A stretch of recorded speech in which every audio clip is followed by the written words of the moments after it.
Bonjour tout le monde. Je vais commencer par me présenter. Moi c'est Adrien. Et pour ceux qui ne me connaissent pas, je suis sénégalais et je suis membre de l'Église de Paris, de l'Assemblée chrétienne de Paris depuis maintenant 3 ans, enfin, bientôt. Et c'est vraiment un honneur et un privilège d'être avec vous ce matin pour vous parler de la parole de Dieu. Et pour ceux qui nous rejoignent, pour ceux qui euh, sont des invités qui peut-être vont entendre la parole de Dieu pour la première fois.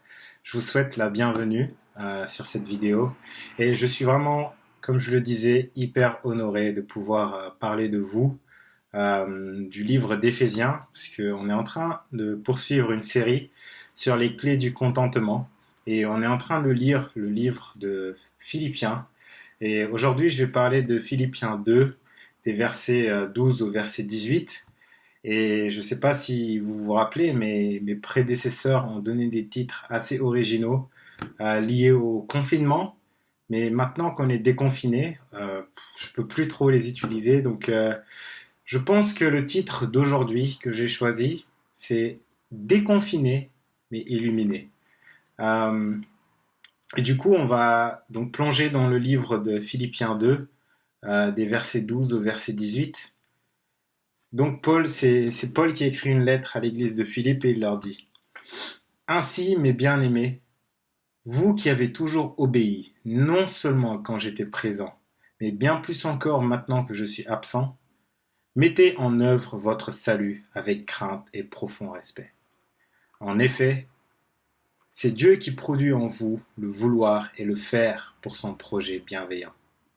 Faites donc tout sans murmurer ni contestation, afin d'être irréprochables et purs, des enfants de Dieu sans défaut au milieu d'une génération perverse et corrompue. C'est comme des flambeaux dans le monde que vous brillez, parmi eux, portant la parole de vie.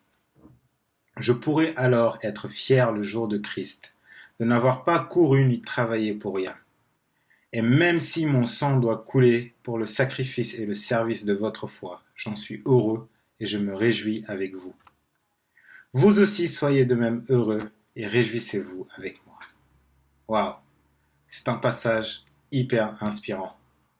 Mais on va un peu aller de verset en verset, de haut en bas, pour cette écriture, pour un peu comprendre qu'est-ce que Paul essaye de nous dire, à quoi il nous exhorte au travers de ce passage. Euh, la première chose qu'il nous dit au verset 12 et 13, il nous appelle à mettre en œuvre notre foi. À mettre en œuvre notre foi.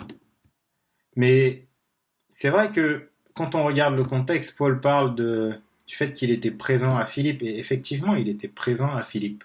Lors de ses deuxième et troisième voyages missionnaires, on peut le lire en acte 16, mais aussi en acte 20, et ils ont montré leur obéissance lorsque Paul était là. Ils étaient heureux d'accueillir la parole de Dieu. Ils étaient heureux d'accueillir la bonne nouvelle que Paul a prêchée. Mais Paul leur dit de mettre en œuvre leur salut, qu'ils soient là ou qu'ils ne soient pas là, qu'ils continuent de persévérer. Mais qu'est-ce que cela veut vraiment dire de mettre en œuvre son salut? Je vous rassure, ça ne veut pas dire de gagner le salut par les œuvres. Non. La Bible est même très claire à ce sujet et il y a un passage que j'aime bien qui illustre bien cette idée, c'est en Éphésiens 2, versets 1 à 10. Mais l'idée générale de ce passage, c'est que c'est par la grâce qu'on a été sauvé, au moyen de la foi. Et cela ne vient pas de nous, c'est un don de Dieu. Ce n'est pas par nos œuvres.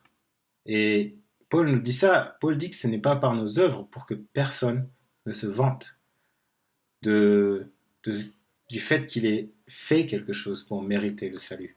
Mais c'est Jésus-Christ qui a donné sa vie sur la croix pour que nous puissions hériter de ce salut. Nous, la seule chose que Dieu nous demande, c'est de l'accepter.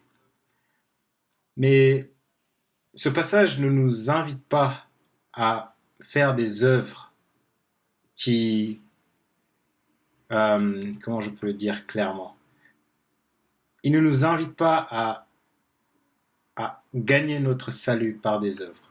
Non, ce passage nous invite à amener notre salut à terme. de bien démarrer, mais aussi de bien arriver. Et pour amener notre salut à terme, on a besoin d'une croissance. On a besoin d'un développement spirituel qui s'opère lors de notre marche avec Dieu. En effet, le salut, ce n'est pas quelque chose qu'on reçoit une fois pour toutes. Et il y a beaucoup de doctrines qui circulent dans le monde religieux d'aujourd'hui, comme quoi, une fois sauvé, toujours sauvé. Mais non, c'est un processus où chaque disciple doit être entièrement impliqué. C'est un processus de toute une vie. Et Matthieu 24 au verset 13 nous le rappelle, car il est écrit que c'est celui qui persévérera jusqu'à la fin qui sera sauvé. Jésus dit ça à ses disciples. Et j'adore aussi Hébreux 3 au verset 14 qui dit que nous devenons compagnons de Christ pourvu qu'on persévère jusqu'au bout. Et j'adore ces passages. J'adore ces passages parce qu'ils me rappellent que mon salut, ce n'est pas quelque chose d'acquis, mais c'est quelque chose pour lequel je dois continuer de travailler continuellement. Je dois continuer de fournir les efforts nécessaires pour ne pas perdre ce don qui m'a été donné. Car c'est facile de retourner à notre ancienne vie et de vivre dans le royaume comme des gens qui ne sont pas dans le royaume. Et c'est souvent le problème. Et en tout cas, ce passage nous invite à amener notre salut à son terme. Et cela nécessite beaucoup de choses dans notre marche chrétienne. Cela nécessite d'avoir une attitude de disciple. Cela nécessite de suivre Jésus, de vouloir ressembler à Jésus chaque jour, de porter notre croix chaque jour. Cela nécessite d'être humble à tout égard et de se repentir tous les jours, de se repentir perpétuellement de nos erreurs. Cela nécessite de grandir dans l'amour qu'on a pour Dieu, mais aussi dans l'amour qu'on a pour les uns les autres, de grandir dans notre soif de connaître l'amour de Dieu, de grandir dans notre soif de partager la bonne nouvelle. Mettons en œuvre notre salut, avec crainte et tremblement. Oui, avec crainte et tremblement, parce que ce n'est pas un jeu. On parle de la vie éternelle ici, mais surtout d'honorer le sacrifice de Jésus-Christ. Et c'est extrêmement sérieux. Et ce qui est le plus difficile, ce qui doit nous pousser à combattre, à se battre et à mettre en œuvre notre salut avec crainte et tremblement, c'est qu'en face de nous, on a un ennemi qui travaille jour et nuit pour qu'on n'accède pas à ce salut. On a un ennemi qui est là pour détruire. On a un ennemi qui est là pour voler. On a un ennemi qui est là pour détruire notre vie. 1 Pierre 5-8 nous rappelle que le diable est là et il rôde tel un lion rugissant. Donc nous devons être prêts, nous devons agir avec crainte et tremblement. Pas une crainte que Dieu va nous punir, non, une crainte que il y a des forces qui sont contre nous et qui ne veulent pas qu'on arrive à ce salut. Mais ce qui est encourageant pour moi, c'est le verset 13 qui me rappelle que quoi qu'il arrive, Dieu est avec moi, il travaille avec moi. Il opère en nous le vouloir et le plaire pour son bon plaisir. C'est-à-dire que Dieu guide nos bonnes œuvres et il nous soutient. C'est-à-dire qu'on a une coopération entre notre effort en tant qu'humain et le secours qui vient de Dieu. Mais est-ce que tu es effrayé de faire des choses pour Dieu? Si Dieu produit en nous le vouloir, il produit aussi le faire. Et il a créé les cieux et la terre, l'univers et tout ce qui s'y trouve, et il veut coopérer avec toi, avec moi, avec nous, pour faire des disciples, pour annoncer la bonne nouvelle, pour combattre l'injustice, pour aider les pauvres et les gens dans le besoin, pour guider ses brebis.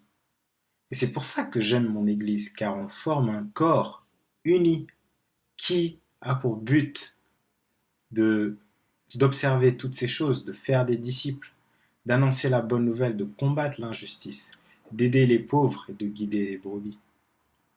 Et quand je pense à tout ça, je pense juste à notre attitude de comment on évangélise, à notre attitude de comment on combat l'injustice. Je pense que vous avez tous entendu parler de ce jeune homme noir qui a été abattu, euh, asphyxié même, par un policier qui avait son genou sur son cou. Il n'arrivait pas à respirer et il l'a regardé mourir sans amour, de sang-froid. Et c'est une injustice qui fait rage et tout le monde est en colère. Et notre but en tant que chrétien, on doit combattre cette injustice. On doit aider les gens dans le besoin aussi. Et je suis content d'être dans une église qui a des associations comme Hope, comme Ça vient du cœur, qui sont là pour combattre et pour aider les gens qui sont dans le besoin, qui sont dans la rue, qui ont besoin de ressources, qui ont besoin de vêtements, qui ont besoin de quoi manger. Et on a aussi des anciens dans notre église qui, lorsque je prends par exemple la période du coronavirus, ont su prendre des décisions qui étaient certes difficiles, mais qui ont aidé le virus à ne pas se propager au travers des membres de l'Église. Et c'était des décisions très sages. Et ça, c'est parce qu'on coopère individuellement avec Dieu, mais aussi les uns avec les autres. Mais moi, je sais que j'ai du mal souvent à faire des choses pour Dieu ou à comprendre que je dois faire des choses pour Dieu. Et pour moi, la mission à Bordeaux est un exemple. Et je suis confiant, je suis conscient que Dieu a produit en moi le vouloir. Et il a produit le vouloir dans plein de cœurs. Mais peu de gens ont cru, ont eu la foi que Dieu pouvait pourvoir le faire aussi. Et moi, je fais partie des gens qui doutent encore que Dieu va pouvoir le faire. Et ce passage me rassure que si Dieu produit le pourquoi, il produira aussi le faire. Et je lutte et je me pose des questions et je me demande pourquoi est-ce que c'est moi qui dois y aller? Est-ce que si j'y vais, il y aura ceci, il y aura cela? J'ai des inquiétudes. Mais Paul nous rappelle que c'est Dieu qui produit en nous le vouloir et le faire. Et je suis tellement inspiré par les Leneveux, par les Vaillants et par tous ceux qui ont décidé d'aller dans cette mission. Parce que eux, ils ont eu la foi. Et ils ont cru que Dieu pourvoira, que Dieu produira le faire, la réalisation. Et ils n'ont pas besoin de s'inquiéter. Et je sais que je dois grandir dans ma foi, dans ce domaine. Je sais que je dois apprendre à faire confiance en Dieu et je le fais confiance. Et je prie pour qu'il ouvre les portes.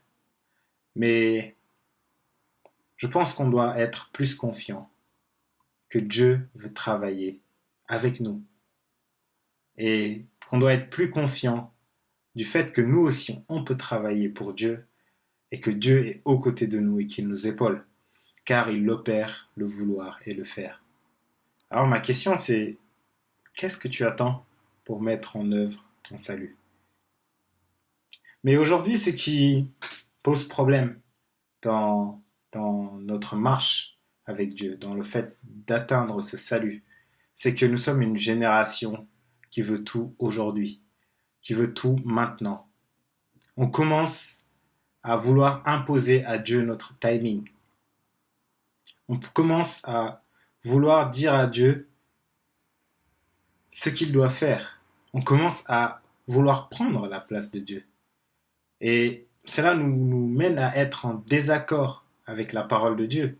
Car Paul nous dit de faire tout sans murmurer ni contestation, afin d'être irréprochables et purs, des enfants de Dieu sans défaut au milieu d'une génération perverse.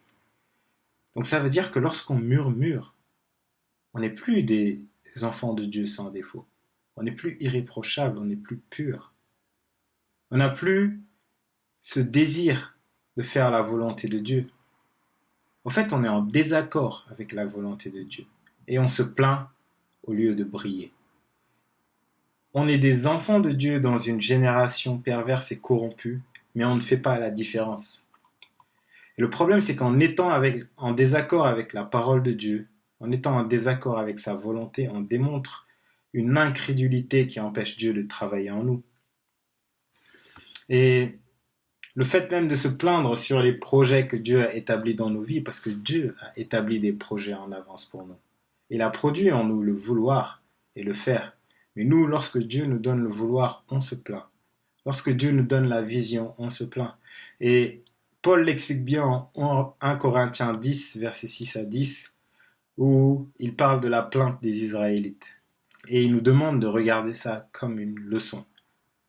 Et moi, quand je regarde les Israélites dans le désert, c'est vrai que je me dis, waouh, ils ont murmuré contre Dieu alors qu'il leur a tout donné.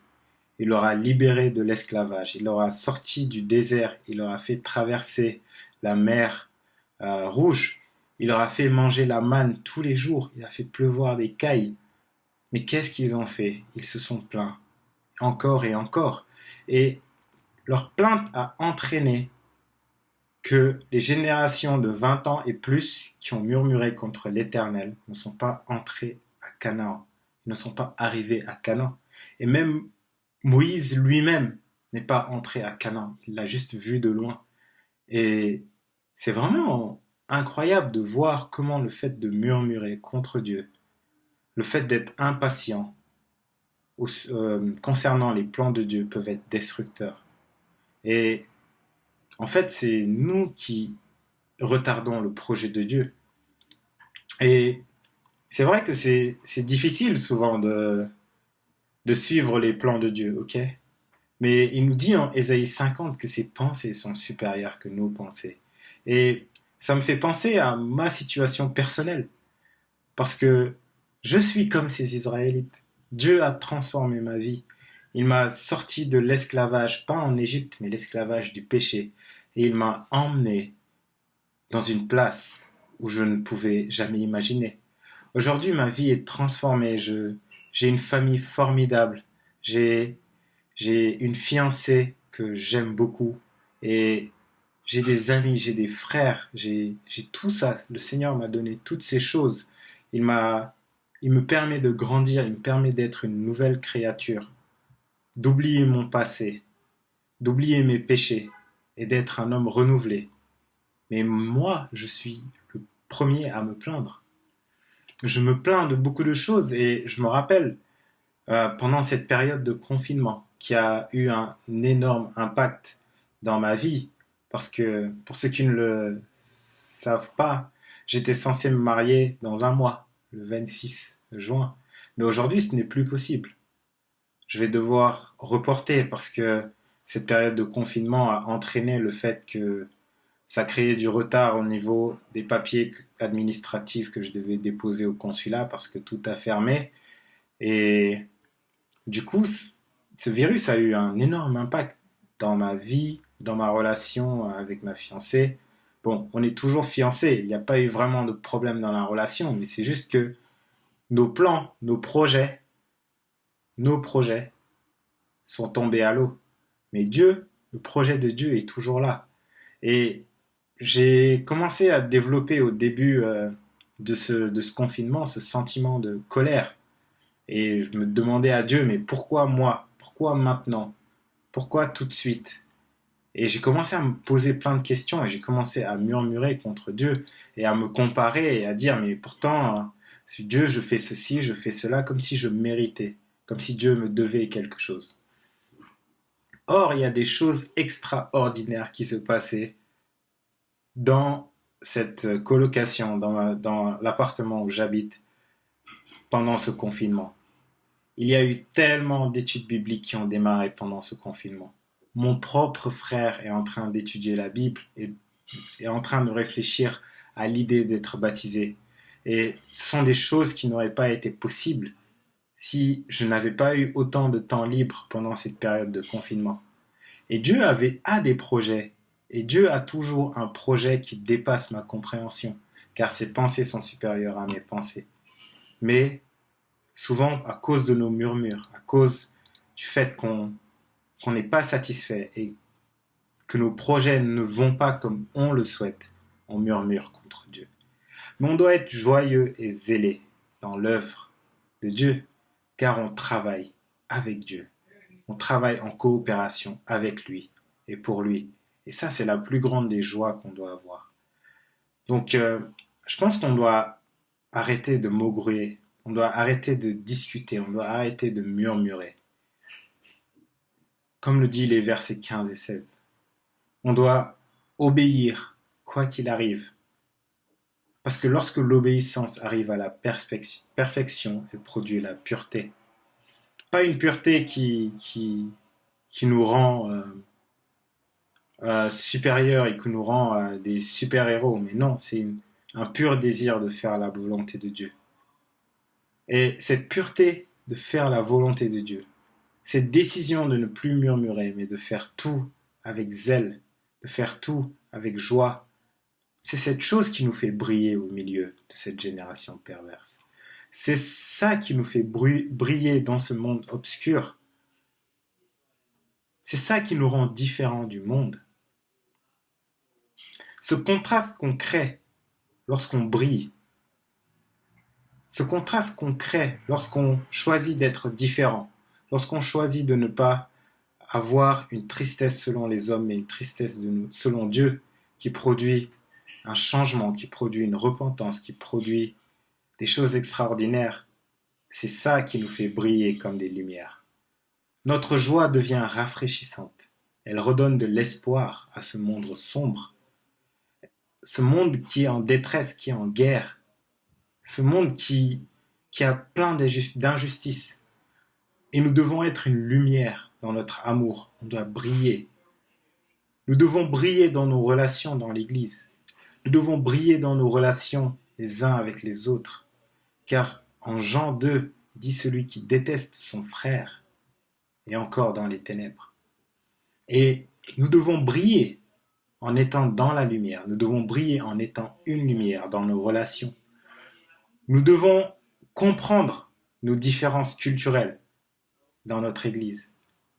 Parce qu'on voit que ce monde est injuste. Ce monde ne comprend pas ce que l'histoire a créé dans le cœur des gens, ce que la culture est pour les gens. Et en ne respectant pas la culture de l'autre, on ne respecte pas l'autre. Donc on doit briller dans nos relations dans l'Église. On doit être plus proches les uns des autres. On doit être plus ouverts à apprendre les uns les autres, à mettre de côté nos différences et à comprendre que ces différences existent. À bannir ces sentiments qu'on a de supériorité ou d'infériorité, parce que ça existe aussi dans l'Église.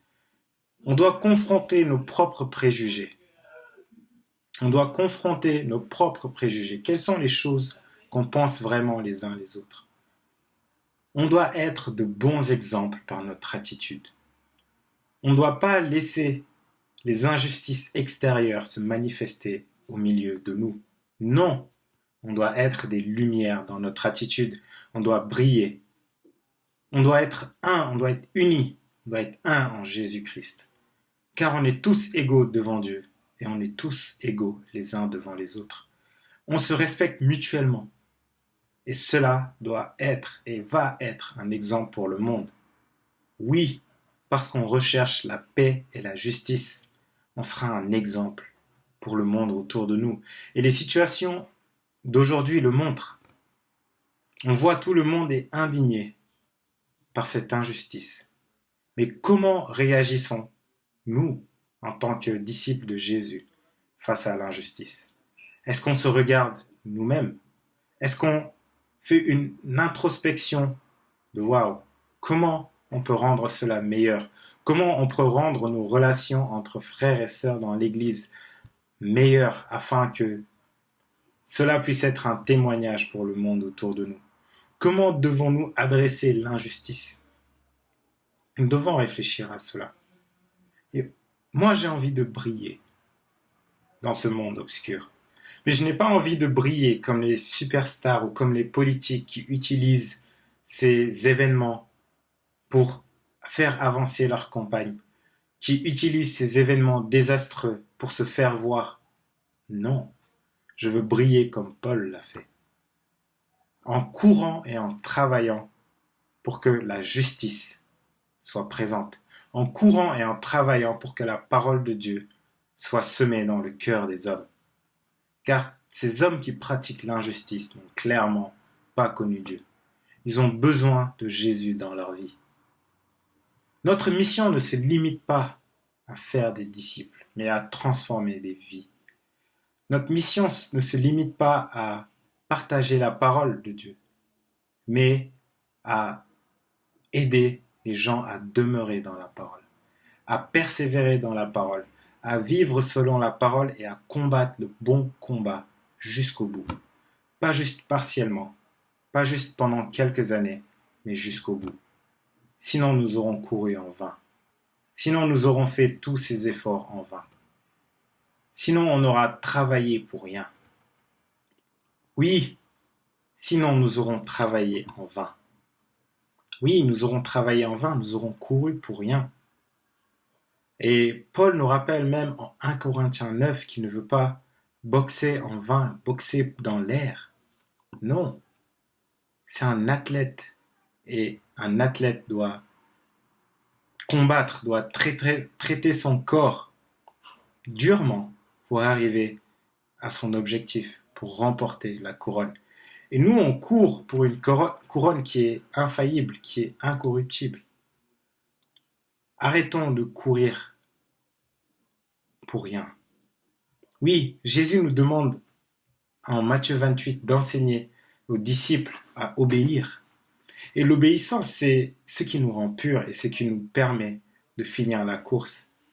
L'obéissance malgré les difficultés, malgré les épreuves, malgré tout ce qui se passe dans ce monde, on doit continuer à obéir à Christ. On doit continuer à essayer, à viser l'exemple de Jésus dans nos relations. Et il ne faut pas que les événements qui arrivent aujourd'hui soient un sujet de division, mais non, que ce soit un sujet d'unité. Alors nous pourrons nous réjouir. Oui, nous pourrons nous réjouir. Nous pourrons être fiers d'avoir été un instrument utile à Dieu en réponse à sa grâce. Nous pourrons être fiers. Nous pourrons être contents que lorsque Dieu jugera le monde, il pourra nous appeler lorsqu'il nous regardera, bon et fidèle serviteur. Il va me regarder et il dira, celui-là, c'est mon ami. Ce n'est pas mon serviteur, mais c'est mon ami.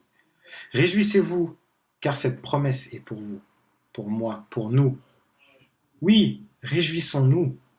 Réjouissons-nous. Et ce ne sera pas facile d'arriver à ce but. Ce ne sera pas facile d'arriver à cette jouissance. Mais Paul nous dit que même s'il doit livrer son corps tel un sacrifice, ça vaut la peine. Et oui, ce n'est pas facile. Ce n'est pas facile de combattre la justice, ce n'est pas facile de maintenir l'unité dans une assemblée qui est diversifiée. Ce n'est pas facile d'annoncer la parole de Dieu. Ce n'est pas facile de sortir de sa zone de confort pour aller en mission. Mais ce qu'on reçoit, le réconfort qu'on reçoit est tellement plus grand que l'effort qu'on fournit. Oui, réjouissez-vous, car au jour de Christ, vous serez fiers de votre marche avec Dieu, et Dieu sera aussi fier d'avoir marché avec vous. Et c'est le message que j'avais pour vous ce matin. J'espère qu'il vous a touché, qu'il vous inspire. En tout cas, merci pour votre écoute et je vous souhaite à tous un excellent dimanche. Amen.